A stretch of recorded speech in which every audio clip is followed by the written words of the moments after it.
This was probably one of the toughest guys I've ever ran into. Hmm. I was building a case against a guy for a burglary of his girlfriend. They broke up. He burglarized her apartment. He even took her furniture, took everything, right?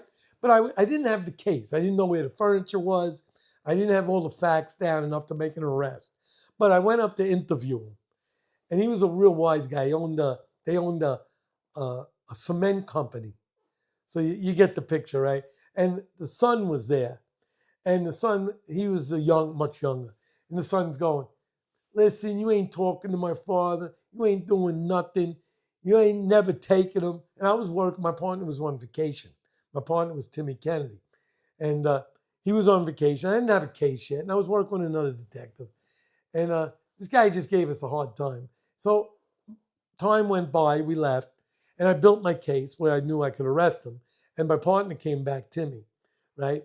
I told Timmy, I said, we're going up there, we're gonna lock this guy. I know the son's gonna fight us. I said, listen, this guy's a cop fighter, had the whole attitude, we're gonna have to take him down, right? So Timmy never had no problem with that, you know. So we decide we're gonna go up there and we're gonna it was in the not the summer, so it was like cool. We're wearing long sleeves and stuff. So we had probably, I think we had like coats on, but we put our nightsticks up our sleeve. You couldn't see them. So we get up there, and he was in a building. So we called for a uniform, two uniforms. I called for a uniform car. So two cops show up, and we tell them, listen, we're taking this guy into custody, but we know his son's going to fight us. We don't want you to get involved. You don't have to get involved. Want you to just stand on each side of the hall. It's like a long hallways in the building, and there were steps going down both sides. See, just stand there so no other civilians get involved. That's all we want you to do, right? So we all four go upstairs. They get in position, and we go up to the guy, knock on the door. The guy comes to the door. He said, "My father ain't home." You know, I said, "Listen, he's got to get arrested. We could do it the easy way or the hard way." He says, "My father ain't." Meanwhile, we see the father standing there. So he said, "He's got to be arrested."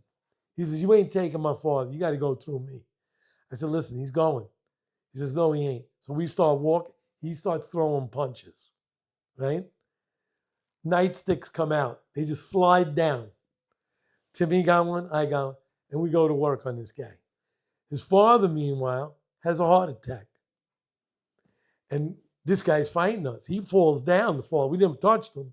Right? He falls down. And we tuned this guy up. We had to really do a number on him because he was a strong guy. And fighting, he wouldn't stop until we put him down, cuff him. Yeah. And the uniforms, there's blood everywhere. It's dripping off the walls, right? And we cuff him, we take him, and we bring the father, an ambulance comes, they call an ambulance. They rush back to the precinct after the thing, and they say, "Oh God, thank God Timmy and Ralph are on our side." Meanwhile, the guy goes to the hospital. He has a heart attack, but he's under arrest, so a cop has to stay with him. And we take back the kid, and he's sitting there. When I say kid, he was probably 30. So and he's sitting there, right? And we're processing him, and he's bleeding everywhere, right? But he doesn't ask for an ambulance or nothing, right? And now the boss comes out, right? The boss goes, he looks around the scene. He goes, "What's that?" We all look down. There's the guy's finger. I said, "Oh shit, that's his finger." Wound up chopping his finger off with a nightstick. You know what kind of blunt force you got? Oh, The guy doesn't even say nothing. So, take him to the hospital, get him patched up. Never said a word. Never said, "Oh, they beat me up. They did." He just sat there like this. Took off like the top part of his finger. wow. He never gave us a complaint. He took that beating like nothing. Nothing. Then you get other guys in the street and you sneeze while you're making an arrest and they want to charge you with germ warfare.